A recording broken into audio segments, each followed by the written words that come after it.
Hey, what's going on, guys? And today we are going to be finally reviewing Jason X. This movie, oh man, this movie is so funny. This movie is so entertaining.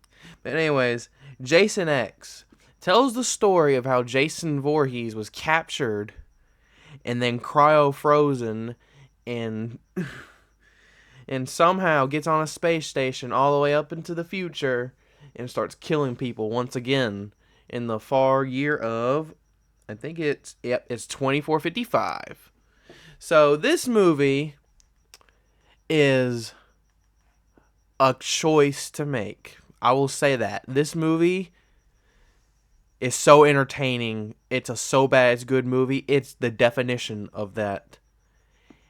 If that's one of the movies I think of, a so bad it's a good movie, I just think of Jason X. This was the first time watch for me because the only other time I've ever seen this movie was in a hotel room, and I did not stick around to watch it.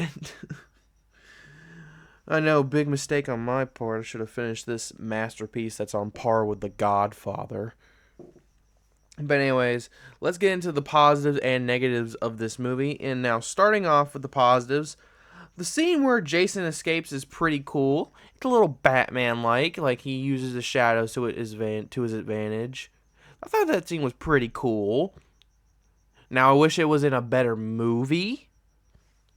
It could have been better, but hey, I mean, beggars can't be choosers in this franchise, I guess. Kane Hodder is good here as Jason. I mean, he's proven that he's great as the character. So, I don't know, that's not a really big surprise, but if you're looking for a Kane Hodder performance, you have that to look forward to if you ever watch Jason X. My next positive for the movie is that both looks for Jason, I think, are really cool here. Especially Uber Jason. I think it's a badass look. Whether you like this movie or not, you got to admit that this design is really fucking cool. Like a futuristic Jason, really neat. You got to admit, it's really cool. Even if you hate it, this movie is really cool. Also, his classic look isn't bad either. His normal design from when he gets captured, it's not bad. It's an okay look. It's certainly better than the last movie's Jason look, but still. Alright, the next positive I have here is that the concept may be batshit insane, but they went for it and they made it entertaining and as funny as hell. Even if they didn't mean to make it funny. Because some of the acting here is not good. None of it's good. None of the acting is good. But it's funny. All the performances, funny as hell. Like, there was never a time where I was bored in this movie. And what's a movie here to do except entertain you? So, there's that. And my next positive is the kills here are good, especially the cryo kill.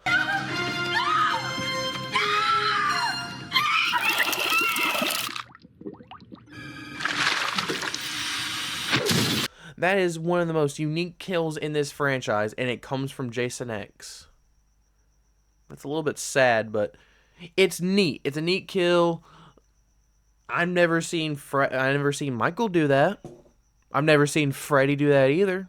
I don't see Chucky doing that, but Jason did it. It was a real neat kill. Really unique. It's definitely one of the best in the franchise, but this movie certainly is. All right. Now, with the negative aspects.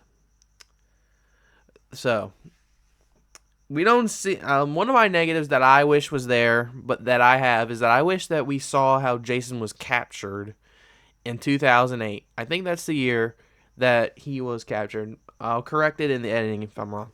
But in 2008, Jason's captured somehow, but we don't see it. I think that this movie would have been better executed if we saw how they captured him instead of just saying, oh, we captured Jason Voorhees. Just like that, when Jason Goes to Hell, they had a lot of trouble with Jason, because even though they exploded him, he still came back through his spirit force and his weird demonic demon worm thing, and still came back to life and got a form. So they somehow restrained him from doing that this time, and didn't. Okay. So we see how they restrain him, and how are they keeping him here for this long? Who knows?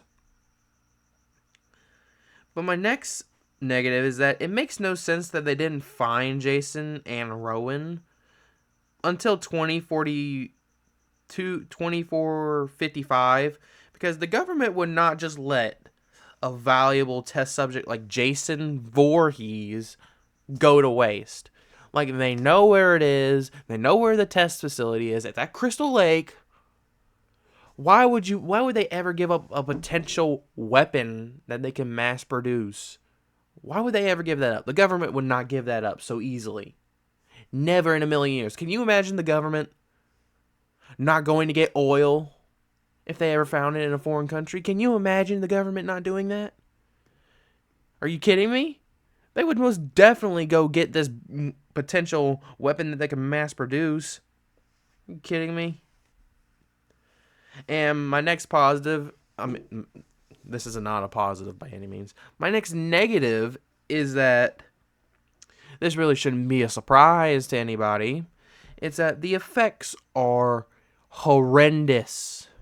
They are terrible. They make the old movies, like 1 through 4, even like 1 through 6 even, we'll group 1 through 8 in here. They make all the previous movies look like special effects masterpieces compared to this. This dates this movie so hard. Like, you know this is an early 2000s movie whenever you see it, because the effects are so terrible. Maybe not early 2000s, but whenever this movie came out. But this movie, the effects, just dog shit. Just dog shit. Like, especially the little, like, dinosaur thingy that's in the hangar with, like, the SWAT team or whatever, the troops. Like, that thing in particular is really, really bad. Like, when I saw that, I'm like, ooh. Did not look good at all. And my next negative, the final negative I have, is that other than Rowan, there is no other interesting characters here at all. I mean, this concept is so batshit wild, you think there would be some memorable characters in here, but there's not. Other than Rowan, you don't really have anybody else. Like, she's interesting because she is the survivor from 2008, and she's now in 2455. Like, that's interesting.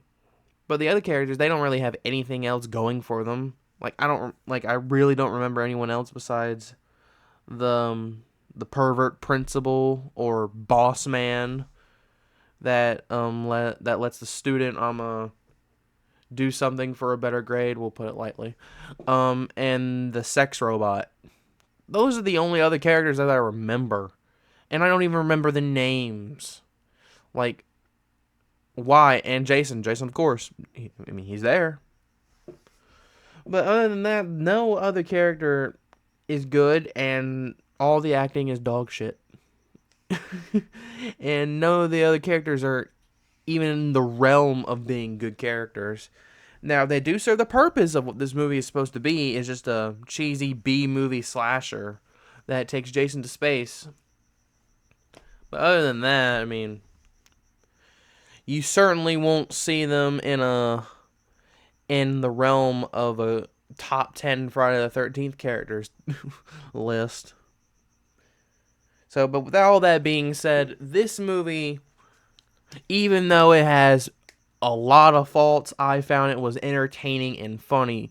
And if you just want to watch it for the so bad that it's good category, I would recommend it because it's funny and it's interesting to see Jason in a futuristic armor like design. So, what I would give this movie, I would give it let's see. A 2.25 out of 5. I'll give it that.